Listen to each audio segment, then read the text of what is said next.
उर्दू आवाज़ टीवी।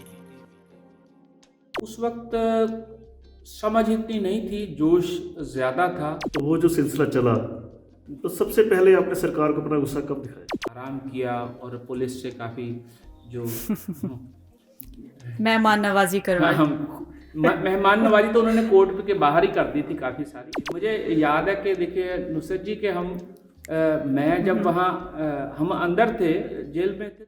अस्सलाम वालेकुम listeners and viewers, YouTube channel Urdu आवाज़ टीवी और आपकी होस्ट आपकी दोस्त नुसरत जहां ऑस्ट्रेलिया से।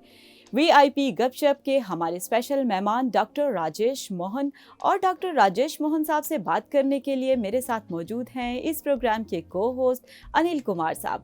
तो दोस्तों, डॉक्टर राजेश मोहन साहब से अब हम जानेंगे कि उन्होंने अपनी ब्लाइंड कम्युनिटी के राइट्स के लिए जब काम का आगाज़ किया तो किस तरह आगाज़ किया। ये सब कुछ जानने के लिए आपको वीडियो के आखिर तक हमारे साथ रहना होगा। मैं अब वीआई दोस्तों से यही कहूँगी कि अगर आप भी इस प्रोग्राम के मेहमान बनना चाहते हैं, अपनी एफर्ट्स, अपना टैलेंट अपने दोस्तों से शेयर करना चाहते हैं, तो व्हाट्सएप नंबर +61480213 और ईमेल एड्रेस urduawaztv@gmail.com पर हमसे रब्ता करें। और हुआ क्या कि उन दिनों फिर हमने एक ऑर्गेनाइजेशन जो है पंजाब में वीआई के राइट्स के लिए एक मूवमेंट शुरू कर दिया। और उस मूवमेंट में इतने उलझे जी फिर के पीएचडी तो सब पढ़ाई वढ़ाई सब भूल गई। और हमें एक ही काम था कि हमने जो यहाँ पर जो जॉब रिजर्वेशन है उसको इम्प्लीमेंट करवाना है पंजाब में। पंजाब सूबे में नहीं था, दिल्ली में कुछ अच्छा काम हो रहा था, पर पंजाब में और हरियाणा में भी कुछ हरियाणा हमारा एक साथ में सूबा है जो दिल्ली और पंजाब के बीच में पड़ता है, वहाँ भी अच्छा काम हो रहा था वीआई के लिए, पर पंजाब में बिल्कुल नहीं हो रहा था। तो इन कुछ दोस्तों ने मिलकर मुझे काफ़ी यूँ कहिए कि मोटिवेट किया, कुछ उकसाया कि भी आप ये काम संभालो।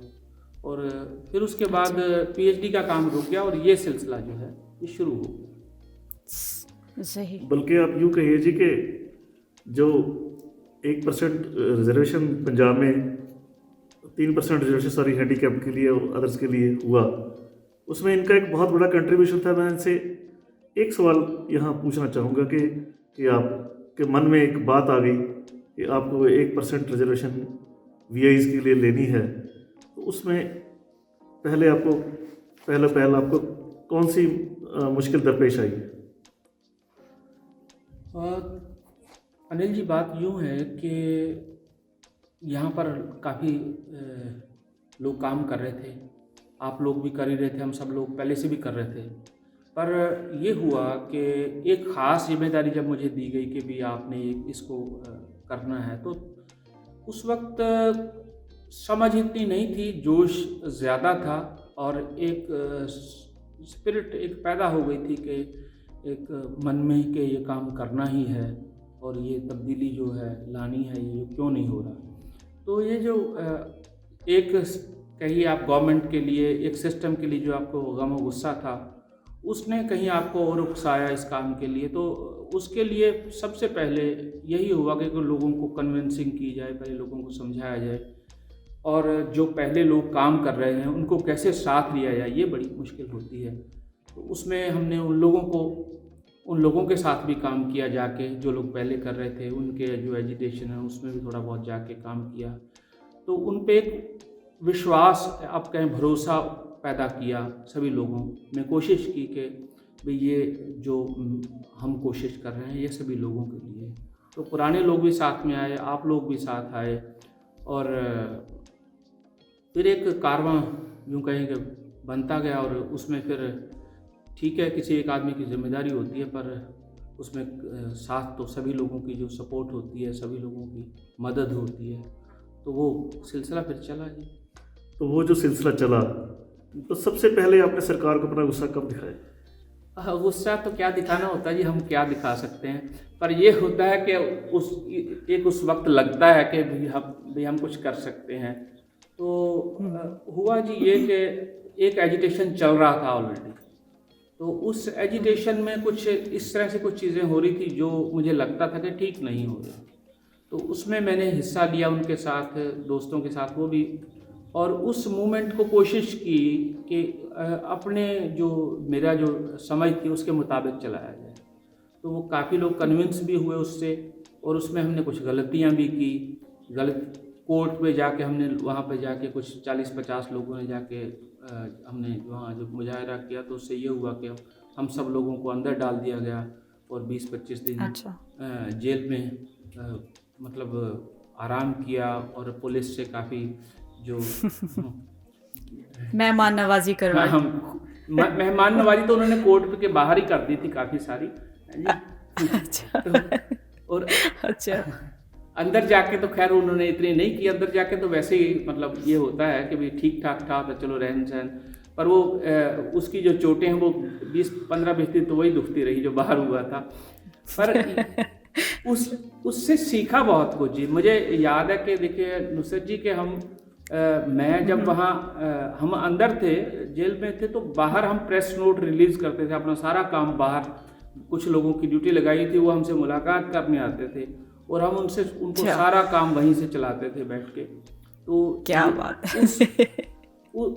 और आप उस पर बड़ी बात ये है कि उन दिनों में मेरी जॉब भी थी स्टेट बैंक ऑफ इंडिया में, उसके बावजूद हाँ जी जी भी हमने ये सब किया। मतलब जिसको कहते हैं कि भाई पंगे लेने वाली बात होती है, लोग कहते हमें तो ये कहते हैं यार आप कर क्या रहे हो, पर उसके खैर जब आपकी नीयत अच्छी हो काम करने की तो उसके कहीं ना कहीं नताइज भी अच्छे ही आते। आपने जैसे बताया कि आप 20-25 दिन जेल में रहे, जाहिर सी बात है कि वो पीरियड एक ऐसा था कि लोग अपने अपने बारे में सोचते हैं।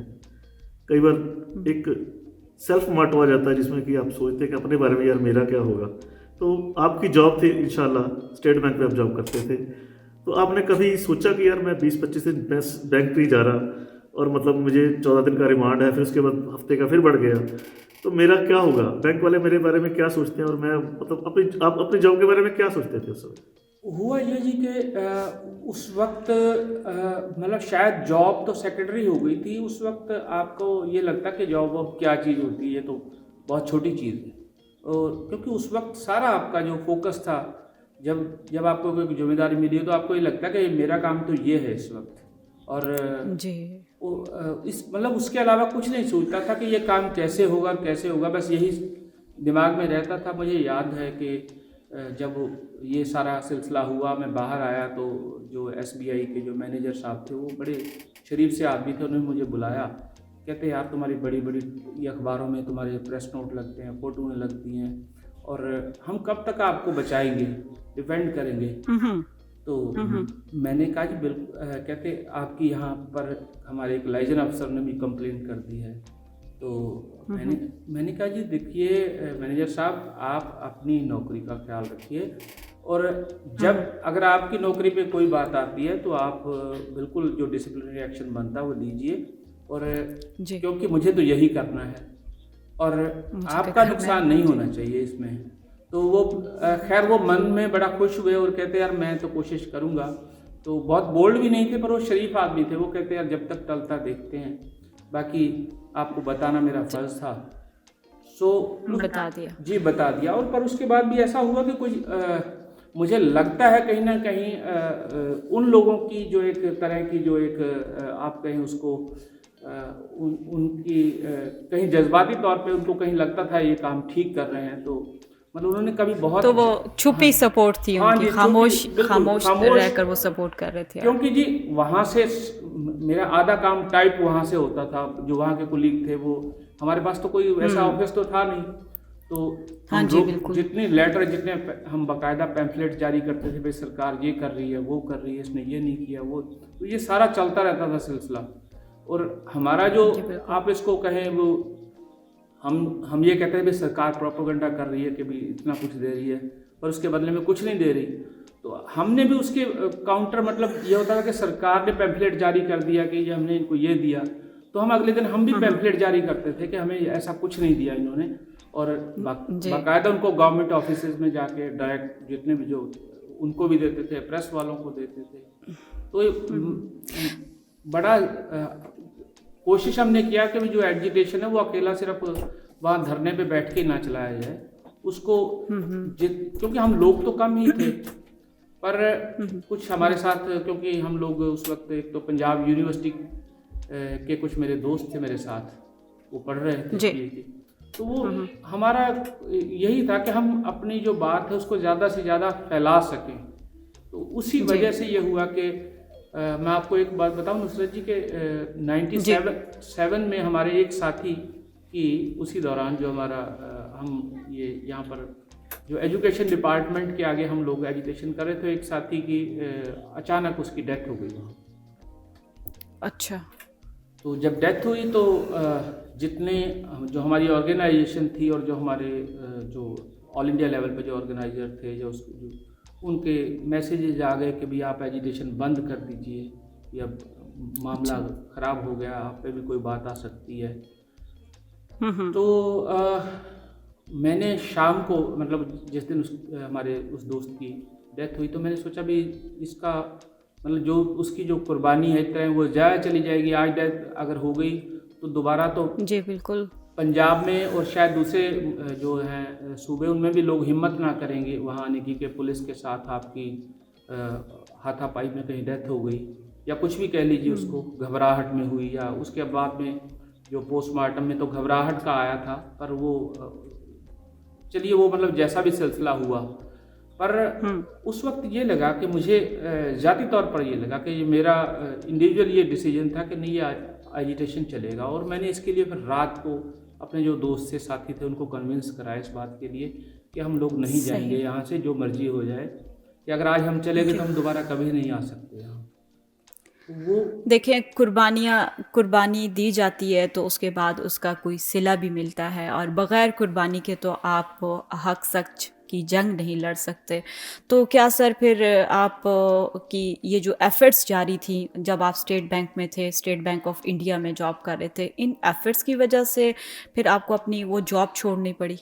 जी, वो हुआ ये कि फिर ये जो एजिटेशन था जो मैंने आपको बताया, ये चला, ये तकरीबन 3 महीने चला जी।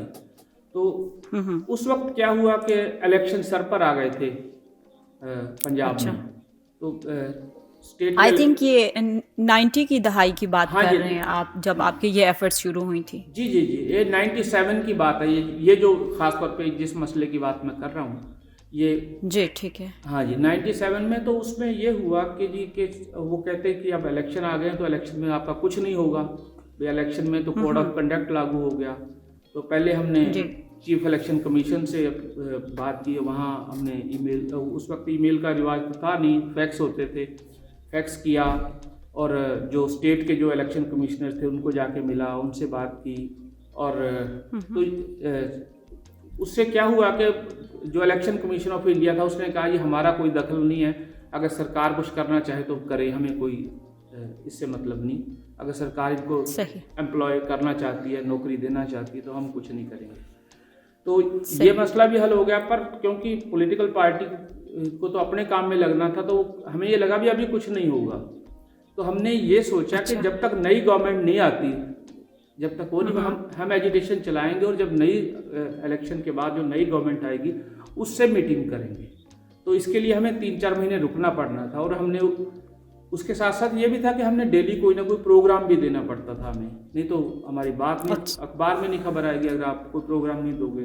जाहिर है, हाँ तो जी बिल्कुल। उसके लिए कभी जो कांग्रेस पार्टी के जो दफ्तर का घेराव कर लिया, कभी सोशल जो जस्टिस डिपार्टमेंट है वहाँ चले गए, कभी कुछ कर लिया, प्रैक्टिकली आपने अपनी एक्टिविटीज जारी रखी। कभी डिग्रियां जला दी, कभी कुछ किया, मतलब वो लगातार हम अच्छा। तो ये सब मतलब जो कर सकते थे, जितनी हमारी समझ थी उसके मुताबिक। तो BBC, आप ये देखें कि BBC से रिपोर्टिंग होती रही हमारी। उन दिनों BBC हिंदी से भी हमारी जो है उसको कवरेज मिली। असीस जोली होते थे वहाँ पर, उन्होंने कवर किया था उसको।